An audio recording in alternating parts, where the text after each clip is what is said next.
Hey everyone, I'm Dustin. I have nearly 20 years experience with e-bikes and bikes, and today I'm here to tell you what I've learned after owning an e-bike. Stick around.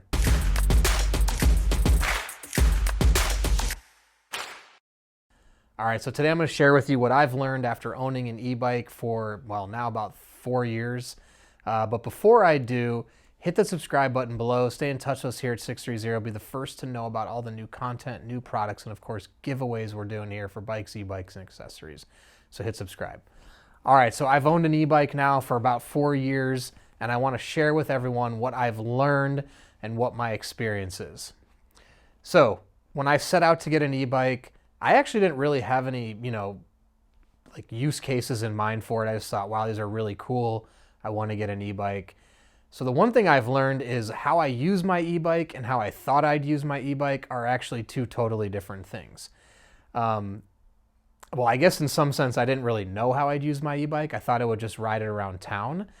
The reality for me, though, has morphed into so much more than that. So I do ride it around town, but I also use it for exercise, and I think that's surprising to a lot of people. But the reality is having the pedal assist allows you to push your body more.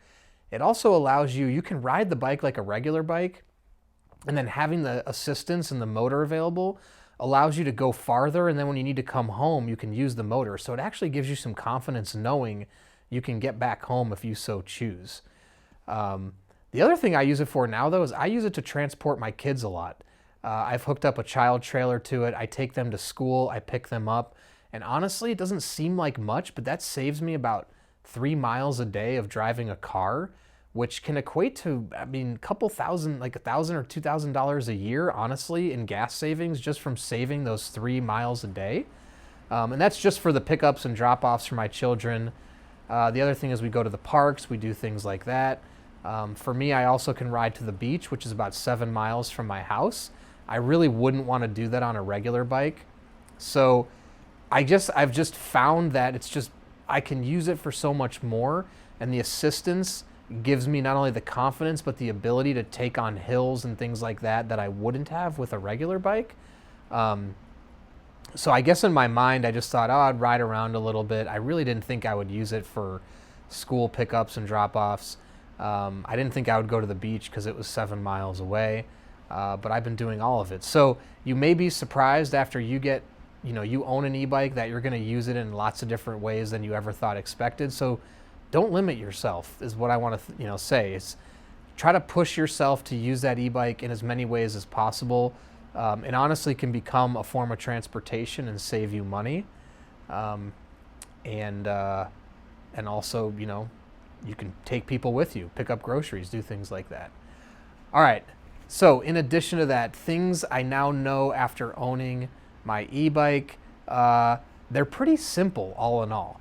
Honestly, I thought they would be very complex, or I was fearful around maintenance or things like that.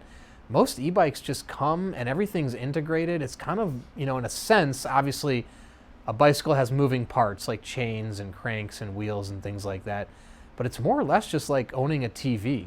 Everything's nicely integrated, the motors, the batteries, things like that.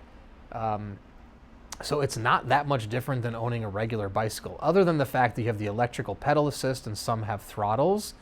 It's not like you're having to really deal with the electronics other than charging the battery. So it's a pretty simple operation.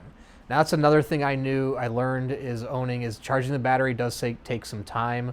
If you let the battery drain down, it's going to be about 4 to 6 hours to get a full charge on that battery. So you just need to be aware of that if you're riding it a lot, charging it at night to be ready for the next day. So it does take some time to get that battery charged up.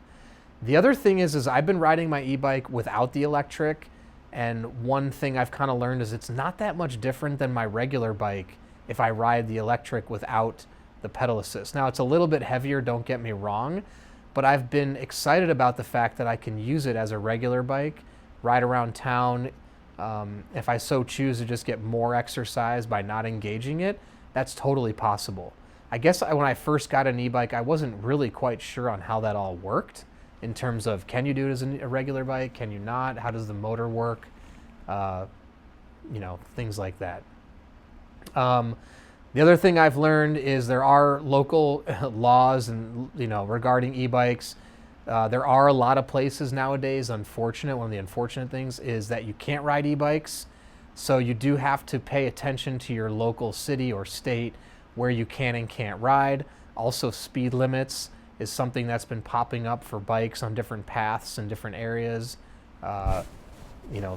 things of that nature. So, 4 years ago when I got an e-bike, there weren't as many laws in place, quite honestly. But now that so many people are getting them, it's just, you have to pay attention to where you're riding, where you're going, where can you legally ride, and where can you legally not ride. So just something to be very careful about. In addition to that, like going back to what I said about it being an e-bike and being very simpler, there hasn't been a ton of maintenance, honestly. I've had one e-bike for 4 years. It's still holding up. I haven't ridden it an exorbitant amount. And a lot of times you may, after 2 years, if you're riding a lot and charging that battery a lot, the battery could die and you may need to replace it. I haven't had that issue. I've just tuned up my bikes once, twice a year. In particular, the brakes. You probably want to get a brake adjustment at least, once, twice a year if you're riding a lot, to make sure those brakes are properly adjusted and dialed in. As your brake pads start to wear, you need to adjust the calipers to make sure they clamp tightly on the rotors if you have disc brakes. So that is something to know, that you probably want to get brake adjustments or learn how to do it yourself to adjust your brakes as you're riding. In addition to that, one thing I've learned is I do have my original e-bike from 4 years ago, but now I have other e-bikes. So I've bought different e-bikes for different purposes, honestly, because there's lots of different e-bikes out there. So now I have an e-bike to bring my kids with me. I have an e-bike for my own singular riding. I have an e-bike to go off-road with. Now, it sounds a little bit excessive, but I've gotten quite obsessed with riding e-bikes and where I can take them. And not every e-bike is great for one particular thing. I do have one versatile e-bike at home, my 630 Every Journey e-bike, but I have other e-bikes for dirt paths, like mountainous riding. I have a tricycle to go pick up groceries at the store. And then I have another one where I can actually put my kids on the back and they sit on it. So, I guess what I was saying is originally is your first e-bike may not be, the e-bike you have forever, or you may find a different e-bike. You may also want several e-bikes. I mean, some of these new 20-inch, wheel fat tire e-bikes may not be as practical for longer pavement rides. Those might be good for your shorter rides or off-road rides. So there's just so many different types of e-bikes out there. For me, it's become a little bit of an obsession, and having all these different types of e-bikes. So I think as you get into it and you experience it, you'll start to see what the excitement is about, and also why it is, in some cases, beneficial to have multiple e-bikes if you really want to do all sorts of different type of riding. If you just want to round the town pavement riding, one type of e-bike may be best for you.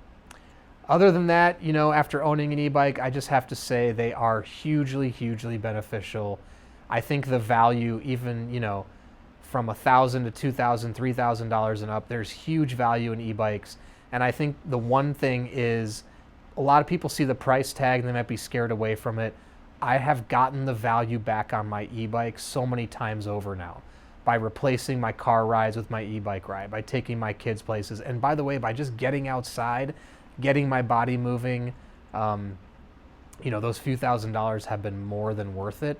So my thought is, if you at home go and buy an e-bike, you're going to find the benefits you're going to get back from owning it far outweigh any price tag you'll pay. So that's my experience, what I've learned after owning an e-bike. If you have any other questions at all, please comment below or call us at 630-310-982-2877. You can also email us, the team at sixthreezero.com. And also, if you're looking for e-bikes, check out our website, sixthreezero.com.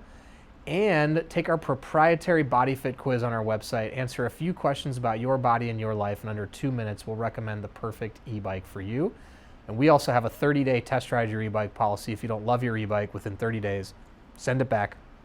No questions asked, no money out of your pocket.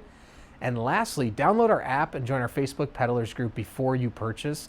Talk to other e-bike riders that have 630s. See how they're riding their e-bikes on the app. It's a cool place to get familiar with the different types of e-bikes we have. Then after you get an e-bike from 630, Track your rides on the app, compete on the leaderboard for giveaways of bikes, e-bikes, and accessories, and also make new friends in the pedalers group. It's tons of fun. So thanks for sticking around, and don't forget, it's your journey, your experience. Enjoy the ride.